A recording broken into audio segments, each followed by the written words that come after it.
রাজ্যে পালা বদলের পর উলট পুরাণ, মানুষের থেকে নেওয়া কাটমানি ফেরাচ্ছেন তৃণমূল নেতা। ১৫ বছর তৃণমূলের একটানা শাসনের পর রাজ্যের মসনদে পালা বদল হয়েছে, আর তারপরই বদলে গেছে রাজ্যের আগের চিত্র। আগে যেখানে তৃণমূল নেতাদের কাটমানি দিতে হতো, এখন তারাই মানুষকে তাদের টাকা ফিরিয়ে দিচ্ছেন। থানার দ্বারস্থ হতেই কাটমানির টাকা ফিরে পেলেন আবাস যোজনার উপভোক্তারা। স্থানীয় সূত্রে জানা গেছে, আগের আমলে আবাস যোজনায় ঘর পাইয়ে দেবার জন্য কাটমানি দিতে হয়েছিল জলপাইগুড়ি পাটকাটা গ্রাম পঞ্চায়েতের ডাঙ্গাপাড়া বুথ নম্বর ১৯৬ বুথের বেশ কিছু গ্রামবাসীদের। এবার তাই নিয়ে সরব হয়ে থানায় অভিযোগ জানাতেই টাকা ফেরানোয় উদ্যত হয়েছেন গ্রাম পঞ্চায়েত সদস্য তৃণমূল নেতা সুদীপ বছার। সোমবার উপভোক্তাদের জড়ো করে লক্ষ লক্ষ টাকা ফিরিয়েও দিতে দেখা যায় ওই তৃণমূল নেতাকে।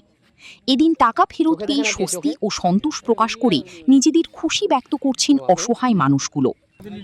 আপনি এখানে আসছেন কেন? এই পয়সার জন্য, পয়সা বলে। হ্যাঁ, পয়সার জন্য।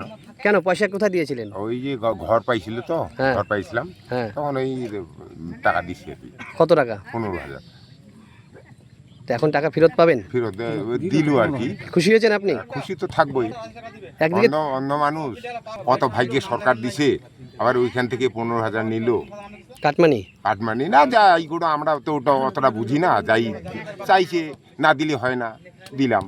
১,৬০,০০০ পেয়েছে, ১,২০,০০০ পেয়েছে, ১,২০,০০০ পেয়েছি। তার থেকে ১৫,০০০ দিয়েছিলেন। ১৫,০০০ দিয়েছি।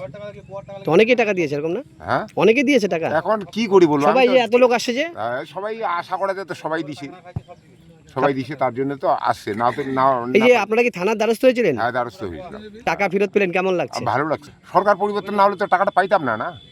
আজকে পরিবর্তন হয়েছে বলে, এলাকার লোক একতা হয়েছিল, জনগণ একতা হয়েছিল বলে এই টাকাটা আদায় হইল আর কি। তবে পঞ্চায়েত সমিতির সদস্য রাজেশ লাকারার বিরুদ্ধে আবাস যোজনার কাটমানি নেওয়ার অভিযোগ রয়েছে। সেই অভিযোগ নিয়ে থানার দ্বারস্থ হয়েছিলেন গ্রামবাসীরা। তৃণমূল নেতা রাজেশ লাকড়া বর্তমানে পলাতক। এলাকার বাসিন্দারা সকলেই আশা করছেন, তৃণমূল দলের পঞ্চায়েত সদস্য সুদীপ বছারের মতো রাজেশ লাকড়াও যাদের কাছ থেকে টাকা নিয়েছিলেন তা হয়তো ফিরিয়ে দেবেন। এখন সেই প্রত্যাশাতেই দিন গুনছেন এলাকার অসহায় গরিব মানুষগুলো।